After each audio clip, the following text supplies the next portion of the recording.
আসসালামু আলাইকুম ভাই ব্রাদার, কি অবস্থা সবার? আশা করি সবাই ভালো আছেন। আজকে বিকেল বিকেল একটু বাইর হইছি পার্কে যাওয়ার জন্য। আর আজকের ওয়েদার ভাই বলার কিছু নাই, পুরো শীতল শীতল একটা ভাব আছে। আর এখন বাজে হচ্ছে বিকেলে প্রায় 4টা। আর এই সময় আসমানে এত সূর্য তাপও নাই। আর এরই জন্য আজকে বাইর হইছি যে এই ওয়েদারটা একটু এনজয় করার জন্য আর আপনাদের মাঝে সবকিছু শেয়ার করার জন্য। এখন আমি যে এলাকায় আছি এই এলাকায় কিছু বছর আগে এই বিল্ডিং গুলো আসলো না, এই যে দেখতে পাচ্ছেন এখন যেভাবে আছে মরুভূমির মতো একটা পাথর বালি এখানে পড়ে রয়েছে, এভাবে কিন্তু সব জায়গায় আসলো। আস্তে আস্তে এখানে বসবাস হয়েছে, এটা দেখতে পাচ্ছেন। আর আমার পিছে যে জায়গাটা দেখতে পাচ্ছেন ওইদিকে নতুন একটা কাজ করছে। আর এই কাজটা হচ্ছে পাশে একটা ছোট মসজিদ আছে, এই জন্য এখানে বড় করে মসজিদের কাজ চলছে। আর আমি যে এলাকায় আছি এই এলাকায় প্রায় পার্কের ওইদিকে একটা মসজিদ আর এখানে বড় একটা মসজিদ দুইটা, পার্কের ওই সাইডে একটা তিনটা, আর আমার বাসার ওই সাইডে একটা, মোট 4টা মসজিদ আছে।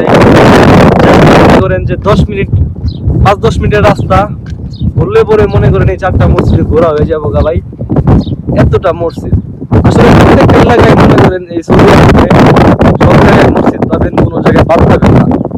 এই যে আমার সামনে একটা আছে ছোট মসজিদ, এই যে দেখতে পাচ্ছেন। আর সামনে যে আরেকটা বিল্ডিং দেখতে পাচ্ছেন এটা হচ্ছে একটা মাদ্রাসা। যারা নাকি সৌদি আরবের বাচ্চা পোলা আছে তারা এখানে পড়ালেখা করে, তাদের জন্য এইগুলা মাদ্রাসা, আমাদের দেশের মতোই ভাই। এই ঘোরাঘুরির ভিতরে আজকে আপনাদের মাঝে কিছু কথা শেয়ার করি। সেই কথা হচ্ছে যারা নাকি আমার এই প্রবাসে নতুন আসে, তারা চিন্তা করে যে এই প্রবাসে আসলে পরে টাকা পয়সা কামানো যায়, কিন্তু ভাই বাস্তবতা খুবই ভয়ঙ্কর। কারণ আমার 1 বছরে যা অভিজ্ঞতা হয়েছে আপনাদের মাঝে আজকে তাই শেয়ার করতেছি। ভালোই ইকামা দিছে 1 বছরে, আলহামদুলিল্লাহ। কিন্তু হঠাৎ করে আমার টার্মিনেট করে দিছে, আমার এই হুরু বোমাইরা দিছে মনে করেন। এখন আমি পলাতক মনে করেন, বাই চান্স যদি কোনো সময় আমাকে পুলিশ ধরে অবশ্যই আমাকে জেল খাটিয়ে দেশে পাঠিয়ে দিবে, কারণ আমার ইকামা নাই, ইকামায় হরুপ মারা। এই জন্যই বলি ভাই, এই প্রবাসে আসার আগে সবকিছু বিবেক বিবেচনা করে নিজের ভালো মন্দ বুঝে তারপরে এই প্রবাসে আসেন। আত্মীয় স্বজন বলেন আর দালালি বলেন, সবসময় এগুলো কাজে লাগে না। আর দু একজনের হয়তো ভাগ্য ভালো থাকে, প্রফিল ভালো থাকে, এর জন্য তারা প্রবাসে কিছু করতে পারে। আর যারা তারা পলায় পলায় কাজ করতে হয়, আর হচ্ছে কনস্ট্রাকশন সাইটে কাজ করতে হয়।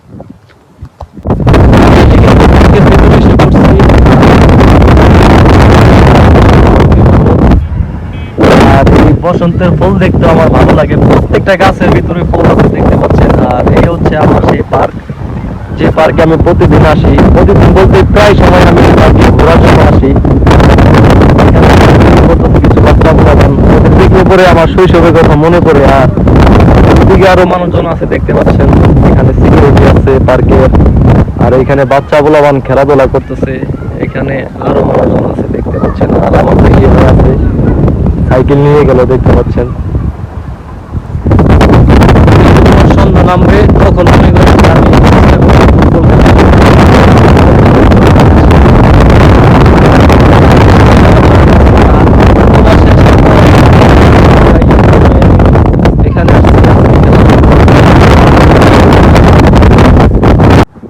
সপ্তাহের বৃহস্পতিবার আর হচ্ছে শুক্রবার আসলে পরেই,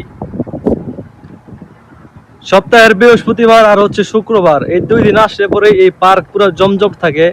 তার কারণ হচ্ছে আশেপাশে যারা সৌদি আরবের নাগরিক আছে, মহিলা বলেন পুরুষ বলেন, তাদের ফ্যামিলি, পুরো ফ্যামিলি এই পার্কের ভিতরে আসে। তারা এসে এখানে গল্প করে। আর আমাদের যেমন বন্ধু বান্ধব আছে তাদেরও বন্ধু বান্ধব আছে, ফ্রেন্ড সার্কেল আছে, তাদের সাথে মেলামেশা করে, তাদের সাথে গল্প করে। বাচ্চা বলা হবে তারা হচ্ছে বেশিরভাগই খেলাধুলা করে, দেখতে পাচ্ছেন। আর এখানে যে সিকিউরিটি গার্ড আছে উনি হচ্ছে দায়িত্ব যে আশেপাশের বাইরে কোনো মানুষ থেকে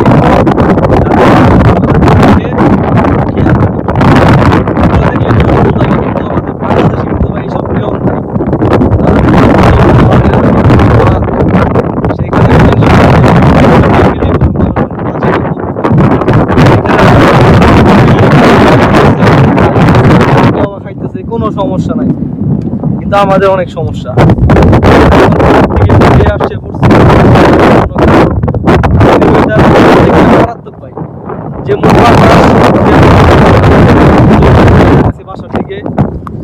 আর এখন আছি রাস্তার দিকে আমি, আর আমার বাসা হচ্ছে আরেকটু এই দিকেই। ফাইনালি কিন্তু বাসার সামনে এসে পড়ছি। আর যে বাসাটা দেখতে পাচ্ছেন এটা হচ্ছে একটা ইস্তারার মতো একটা বাসা। এর ভেতরে প্রায় 40টা রুম আছে, আর প্রত্যেকটা রুমের ভেতরে বাংলাদেশি আমার ভাই ব্রাদার, সাথে পাকিস্তানি ভাই ব্রাদার সবাই এই বাসার ভিতরে থাকে।